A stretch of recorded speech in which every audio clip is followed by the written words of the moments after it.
I'm going to change gears for like a slight second and talk about the Twitch. Oh God, it feels so weird to talk about the Twitch pay to boost thing right now. Twitch announces pay to win promotion feature. Did you guys see this? Have you guys heard this news? Because if you haven't heard this news, this is not a good screenshot, but boosts, 3,000 boosts, pay to boosts. This feature has earned Twitch some hard criticism, including comparisons to view botting. Twitch announced that it will test a new feature that allows streamers and their audiences to pay for heightened visibility. Currently, only a select number of accounts participating in Twitch's research initiative have access to the feature. Despite this, streamers are unsurprisingly not very happy about this decision. So, I'm gonna pull up my own Twitter here because I did tweet about this a lot. It would not make sense to not show my million tweets about this. This is the screenshot that I tweeted. This is like basically the sidebar. So you all might remember this, where Twitch announced this boost feature where randomly streamers would get the opportunity, the community would get the opportunity as a challenge to boost the stream. And viewers could contribute channel points, which is a free earnable currency that you get by watching the stream, to boost the stream, whatever that means. Apparently what it means is your stream will appear for a certain amount of impressions on people's recommended page when they're browsing, like the home page when they're recommended, or elsewhere. So basically what they did is they took this idea and they decided, you know what, we're gonna monetize it. So instead of using channel points, which again is free earnable currency, instead of using channel points, you can just pay money. Well, I'm sorry, by you, I don't mean the streamer, I mean the viewers. The viewers pull together to pay money to boost a stream X number of times. Now you can see for 1,000 recommendations, it's gonna be 99 cents. 3,000 recommendations, $2.97. So a lot of people say, you know what, this kind of reminds me of Facebook. Like Facebook does this, you can pay to boost the post. Fair. I mean, that's totally fair. That is kind of what it seems like, right? I don't think it's a good thing to be compared to Facebook. Like, I don't think that's like a great comparison anyways. Like, I don't think that's something you want to achieve. But the problem with this is a couple things. So first of all, like, Twitch's discoverability sucks. Okay? Twitch's discoverability is so bad. It has been bad the whole time. It's always been bad. It's never been better. It's always been bad. Okay? Especially with smaller creators, it's dog crap. It's always been top down. So the more viewers you have, the more you're gonna grow, the more opportunities you get, the more growth you're gonna get, right? Like the big streamers continue to grow and suck everyone up. It's like a black hole, right? Like you continue to appear higher and you grow. Okay, if discoverability on Twitch wasn't so bad already, I think that this could have gone over well. And I do tweet about this. I say, you know, okay, like maybe if Twitch had better discoverability, maybe if the platform was safe for all creators, maybe this feature could have a chance. But in this state, no way. No way. With everything going on right now, they announced more security tools to finally have an impact on hate raids. And the next day, they're like, oh, by the way, pay to boost. We're gonna make some money. Yes. They couldn't even wait a full day to get something right, okay? And also the thing is, it preys on viewers and like, so if it was like a streamer could like pay for more impressions, I mean, I could see that. But they prey on the viewers, which I don't like. I think that's a lot of people have a problem with that aspect. Like that should be kind of like a streamer focus thing. Like it just seems like, it just seems gross. I came in on a good topic and I already hear this a lot about discoverability, but if you were to change, what would you do to change discoverability to favor everyone instead of it being top down? The way that every other algorithm works on every other social platform. It's viewing habits. It's what people view, watch, search for, click on, where they stay, where they go, where the raids go. It's understanding viewing habits and trends and matching viewers better to content that they will likely want to stay and watch. I mean, Twitch should be focused on increasing watch time because that shows that viewers are finding things that they like and want to stick around and stay on the platform for. Already you have this trend of viewers just clicking on a directory, they click on the #1 streamer, that streamer goes offline, they kind of disappear, or they go to the second streamer. And they've started to do this with like recommendation pages and being able to search by recommendations, but it's just not good. It's not good. It's not where it could be. Also, I do want to say that it is not up to us to figure out what the solution is or to write the algorithm, right? Like, we can identify the issue and that's all that we need to do. Get rid of the directory and just have recommendations. So YouTube gaming does not have a proper directory. And a lot of people like complain about that and say, oh yeah, the YouTube's not discoverable. That's because YouTube is way more discoverable than Twitch already. They're way better at already serving you the next video you'd want to watch. Like, they've already done that with their platform. Like, if you're watching a video about snails, then they know to find you the next video that has to do with snails or other slithery, slimy creatures. Twitch is not so good about that. Twitch's recommendations, when someone is like you look at your phone and you haven't, like, especially as like a new user, it's always the top streamers. It's always the top white male FPS streamers that get recommended. Discoverability on Twitch has been the #1 struggle for most, having the solution be an exploitation of the goodwill of the community with none of the money going to the streamer is straight up insult. So that's also the thing as well. So 100% of the money goes to Twitch. So this is a clip from the show where they announced this feature. Let's take a listen. Now this is like a paid boost experiment. So why paid, right? Why wouldn't this just stay free forever? Yeah, definitely. So what we're doing with Boost is giving viewers the ability to buy super high visibility promotions for their favorite creators. And these types of placements come with a cost. We think this is a great way to show support. Further, we've heard directly from creators that it's hard to get their names out there. It's hard to try and utilize different forms of social media to grow their channels. And our hope is that a more direct way for a viewer to help a creator do that. And this is just an experiment, so it's going to change.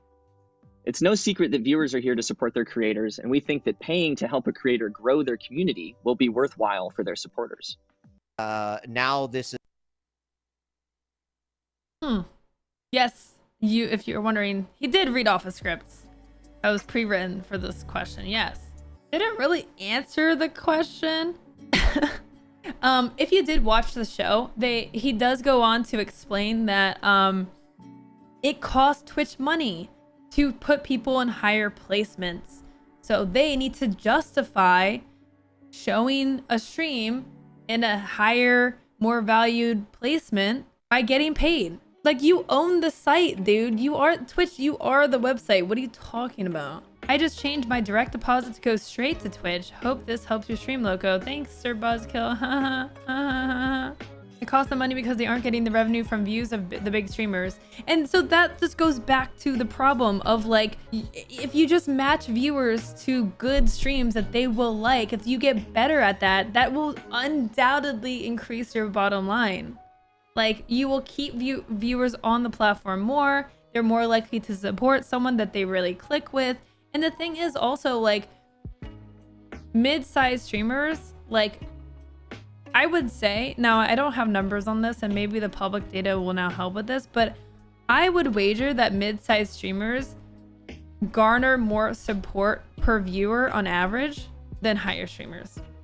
Now, I can't make a strong claim because I don't have the evidence, but just my feeling with observing how streams operate is my guess on average, someone that has 200 viewers, 300 viewers gets more rev per viewer than someone with 10,000, 20,000 viewers. But I don't have proof, but that is my feeling. So, you know, if that is something that is true, then they would want to, like, this boost feature would be fine if it was just channel points.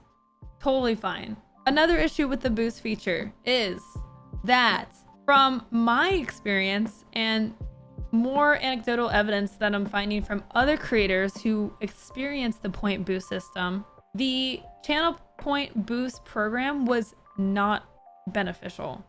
I would love for Twitch, now I posted this here. The cherry on top with the paying for boosting is when it was with channel points, it wasn't that great. I never found it impactful, and I'm seeing many say the same. But hey, Twitch, I'm keen to see data that proves otherwise. I would love to see some data that shows that, hey, so on the show they said that they've done over 100,000 boosts. I would love to see data about how that impacted revenue, average viewership, watch time, follow counts. Like, if Twitch can establish that paying or that this whole boost program is actually effective to growing a channel, then they could justify allowing people to pay for that. And people would be inclined to pay for that. I think it would shift this view. If a streamer could pay to get more impressions and those were actually impactful. But I am not finding that to be the case. And I am waiting for data that supports Twitch's move to do this, to charge for recommendations. I've been on the front page of Twitch many times, and it used to be exciting. Like, it used to be, oh yeah, this is a great opportunity to grow. And it's not that impactful. It's not that impactful. You need to get your stream in front of the right people. It's good for like stats. It does make your stats look good. I got boosted one time. I saw my viewership go up briefly, maybe a 10 to 15% increase. Never happened to my channel again, so I have no idea. Yeah, so I feel like they didn't run the experiment far enough. The thing is also, I experienced the boost when my channel was like in the intro, like it would be like, hey, you're gonna get boosted, and then it was over before I even like was on screen. I was trying to see if Twitch had a news thing on the front page, and nope, so here I am. Well, if you're looking for Twitch news, you come to the right place, because that is what we do here. We cover Twitch news, the industry as a whole with streaming. We also do gaming stuff. We do cover gaming news and trailers and stuff. But yeah, that's kind of my thing, is streaming news and education. So definitely hit the follow button if you enjoy this content and you want to stay informed with what's happening. To be fair, they have gotten better in my personal recommendation section, but I also don't use it that often because I rarely go to the front page. Yeah. Live channels we think you'll like. Oh, you mean my followed page. So that's the other thing too. It's like your following page is in order of highest viewership. Wouldn't it make sense to sort your follow page from like what you watch the most or what you choose to put up there? But no, it's inherently by highest viewership. So if you are a low viewership streamer, you just get screwed over. You just get screwed over, like, because viewers, like, they go to their follow page and they just look at the top row, and by then they find someone that they like. And like, if they have to scroll down on their list to find you, like, they're gonna forget about you. You also have the recommendation on the left with various streamers which aren't set to highest viewers. Most of mine are just retro. Like, yeah, I mean, Twitch has gotten better about it, but I don't think it's to the point where you like, this is justifiable. If you can show me data about the boost feature and what like the impact is based on your experiment with running 100,000 boosts with channel points, by all means, Twitch, give us that data, show us, prove to us that it's worth spending money on getting these recommendations, because otherwise it just looks like a scam. It looks like a deceptive scam to use the goodwill of viewers who want to help their streamer grow. Most viewers would love to like help their streamer grow, and you're just using people to make money. They get 100% of the revenue, and it's just like for like what, like fake numbers that don't actually do anything. So prove me wrong and give us numbers to justify paying for this, because if you can justify this, I would pay for it. I'd pay for more eyes on my stream if those get served to the right people. If it shows like I do get increased an increase in community members that come and actually stay. What's 1,000 recommendations? Everyone does it. You're still in the same place as before. So that's the thing too. I saw a lot of like really small streamers that get like 3 viewers, you know, a couple of viewers, be like, this is huge for me. Why are you guys you know, like putting it down?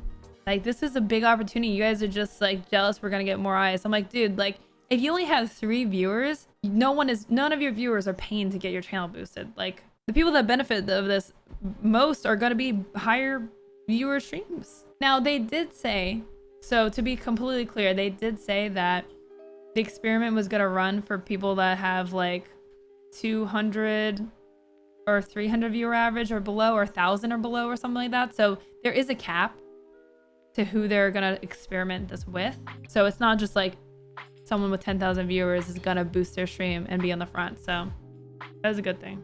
The main difference between Twitch's boost feature and the other social media advertising is that you can target who sees your ads on other social platforms. Yes, Jeff, yes. You boost a stream on Twitch and you have no idea who's seen your paid promotion slot. Yes, absolutely. With like Facebook, you can micro target audiences based on things they have typed or pages they've liked or things that they've like clicked on in the past. Like you can fine tune your target audience and get exactly who needs to see your content. Okay? Like the Twitch is just boost. It just boosts, and who knows what's gonna happen? Who knows?